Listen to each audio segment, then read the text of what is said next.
జగన్మోహన్ రెడ్డి తన ప్రతిపక్షంపై బురద చల్లడానికి ఆర్జీవీతో కలిసి వండివార్చిన వ్యూహం సినిమా విడుదల కాకముందే తుస్సుమంది.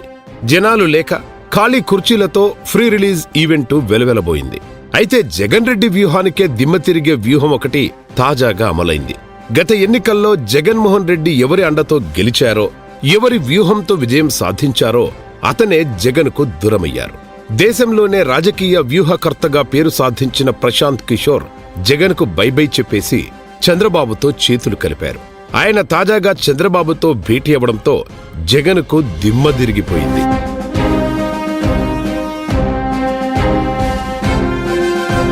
జగన్ను అనవసరంగా గెలిపించానని, వైఎస్ఆర్సీపీ వ్యూహకర్తగా ఉండకుండా ఉండాల్సిందని కొన్నాళ్ల క్రితం ప్రశాంత్ కిషోర్ స్వయంగా అన్నారు.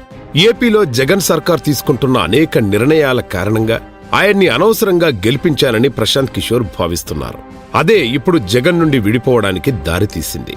ఐపాక్ సలహాల్లో భాగంగా చంద్రబాబును అరెస్టు చేయొద్దని తాను జగన్కు చెప్పానని, కానీ తన మాట జగన్ అస్సలు వినలేదనేది కూడా ప్రశాంత్ కిషోర్ వెర్షన్. మొత్తానికి జగన్ విధానాల పట్ల విసిగిపోయిన ప్రశాంత్ కిషోర్ తన పంథా మార్చుకున్నారు. టీడీపీ వైపు మొగ్గు చూపారు.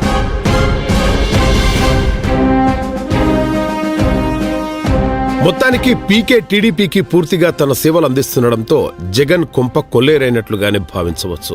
ఎందుకంటే ఇన్నాళ్ళు జగన్ రెడ్డి లూప్ హోల్స్ అన్ని దగ్గరుండి ప్రశాంత్ కిషోర్ అండ్ టీం పరిశీలించారు. ఇప్పుడు ఆ లీకులన్నీ ప్రతిపక్షం వద్దకు చేరబోతున్నాయి.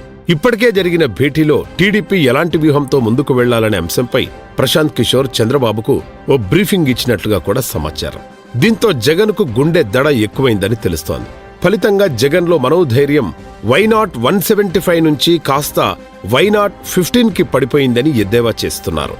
జగన్ బలాలు బలహీనతలన్నీ తెలిసిన వ్యక్తిగా ప్రశాంత్ కిషోర్ వైసీపీ కాంపౌండ్ దాటడం, ఇప్పుడు వైసీపీ క్యాడర్కు కూడా మింగుడు పడడం లేదు. ఇలా పార్టీని అధికారంలోకి తీసుకొచ్చిన వ్యక్తిని జగన్ రెడ్డి చేతులారా వెళ్లగొట్టుకున్నారని వైసీపీ ప్రజాప్రతినిధులు భావిస్తున్నారు.